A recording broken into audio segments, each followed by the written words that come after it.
विद्यार्थी मित्र हो, तुम्हाला सर्वांना नमस्कार।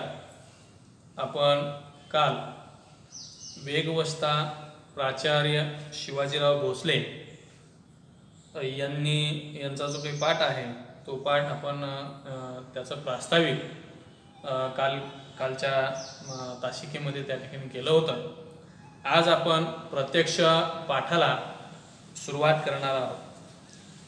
वेग हे एक गतीचे रूप आहे। आपले जीवन ही स्थिती आणि गती यात विभागलेले आहे। थांबणे, चालणे, धावणे असे हे जीवनचक्र फिरतच असते। आपण या पृथ्वी तलावरती जीवन जगतो आहोत आणि या पृथ्वी तलावरती जीवन जगत असताना आपल्याला काही क्रिया कराव्या लागतात। त्या क्रिया कोणत्या? तर आपल्याला उठावं लागतं, आपल्याला बसावं लागतं, आपल्याला झोपावं लागतं, आपल्याला जेवण करावं लागतं। अशा वेगवेगळ्या ज्या काही क्रिया आहेत त्या वेगवेगळ्या क्रिया आपल्याला त्या ठिकाणी कराव्या लागतात। आपलं हे जीवन जे आहे हे जीवन दोन विभागामध्ये विभागलेलं आहे। एक म्हणजे स्थिती, स्थिती म्हणजे अवस्था, स्थिती।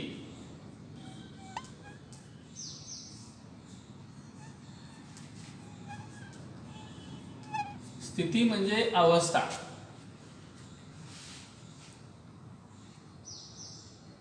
थांबणे, चालणे, धावणे असे हे जीवनचक्र फिरतच असते। आपल्या विचारांना ही गती असते, जिला आपण प्रगती म्हणतो, ती विचारांची गती असते। गतीला जेव्हा दिशा असते तेव्हाच ती प्रगती संज्ञेला पात्र ठरते। बघा, आपले जे काही विचार आहेत हे आपले विचार, त्या विचारांना एक योग्य दिशा असणं गरजेचं आहे।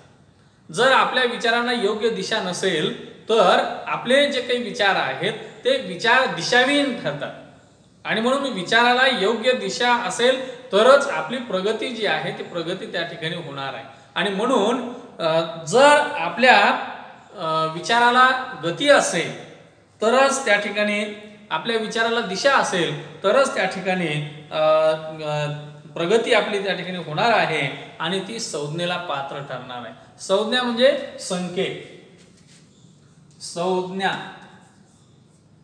म्हणजे संकेत। आपल्याला चिन्ह सुद्धा म्हणता येईल।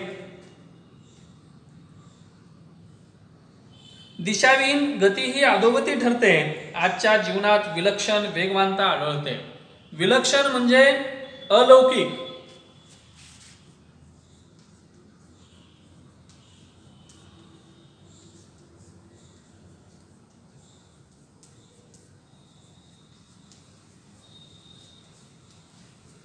विलक्षण म्हणजे अलौकिक, असामान्य असा अर्थ या ठिकाणी होतो। परंतु या पाठामध्ये अलौकिक म्हणजे विपरीत, विचित्र असा आपल्याला या ठिकाणी अर्थ घ्यायचा आहे।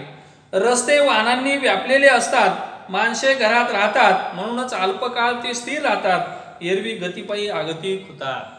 विद्यार्थी मित्र हो, आजची परिस्थिती जी आहे, आजची परिस्थिती अशी निर्माण झालेली आहे की आपण फक्त घरामध्ये ज्या वेळेस असतो त्याच वेळेस स्थिर असतो।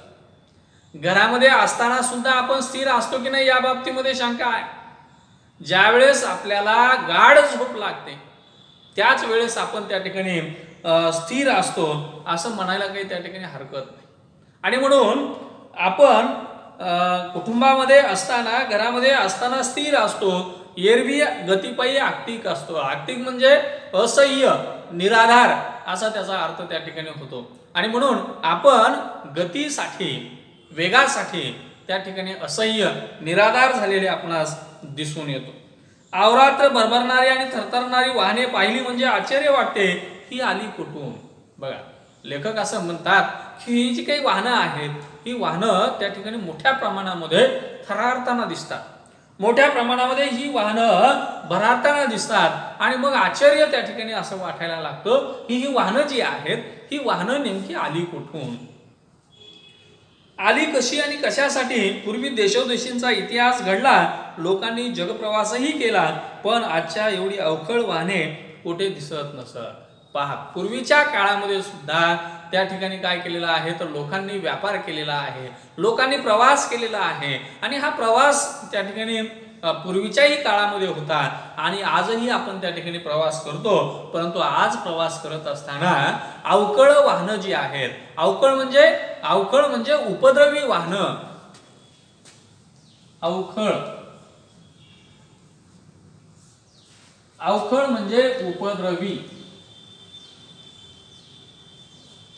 अशी उपद्रवी वाहनं जी आहेत ती उपद्रवी वाहनं पूर्वी नव्हती. पूर्वीही लोक प्रवास करायचे, पूर्वीही लोक व्यापार करायचे, पूर्वीही लोक जीवन जगायचे, ते व्यवस्थित जीवन जगायचे. परंतु त्यांच्या काळामध्ये त्या ठिकाणी अवखळ अशी वाहनं नव्हती. परंतु ही अवखळ उपद्रवी वाहनं जी आहेत ही वाहनं आली कुठून, असा प्रश्न जो आहे तो प्रश्न लेखकाच्या मनामध्ये त्या ठिकाणी निर्माण झालेला आहे. आता माणूस घरातून दारात आला की वाहनावर आरूढ होतो. माणसाला आता चालणं जे आहे ते चालणं नकोसं झालेलं आहे.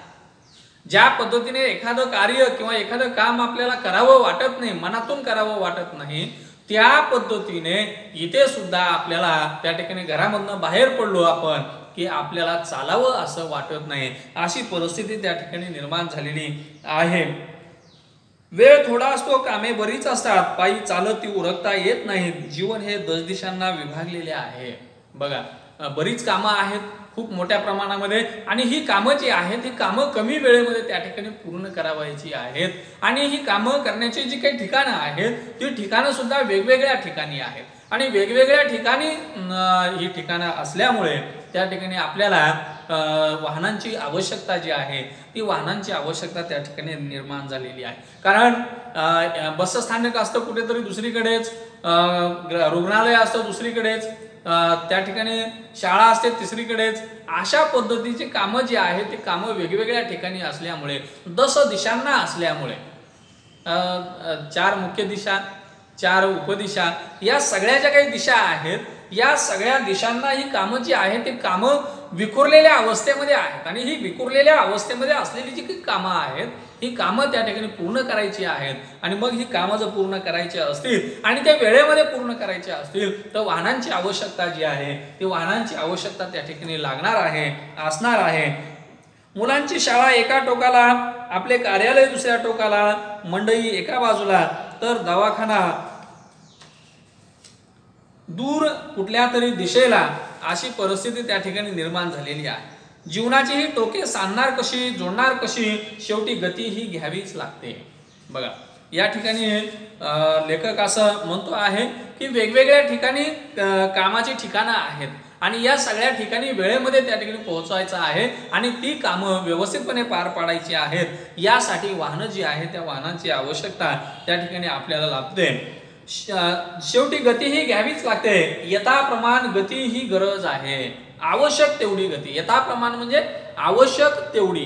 आता आवश्यक तेवढी गती ही तर असलीच पाहिजे, नाहीतर मग माणूस त्या ठिकाणी काय होईल तर जीवन जगत असताना जिवंत असून सुद्धा मेल्यासारखा अशी परिस्थिती त्या ठिकाणी निर्माण होईल. आणि म्हणून गती ही आवश्यक आहे, परंतु ती किती आवश्यक आहे तर आपल्याला जीवन जगण्यासाठी, आपलं जगणं सुकर होण्यासाठी, आपलं जीवन त्या ठिकाणी व्यवस्थित होण्यासाठी जेवढी गती लागायला पाहिजे, जेवढी गती असायला पाहिजे तेवढी गती त्या ठिकाणी असणं खूप गरजेचं आहे. पण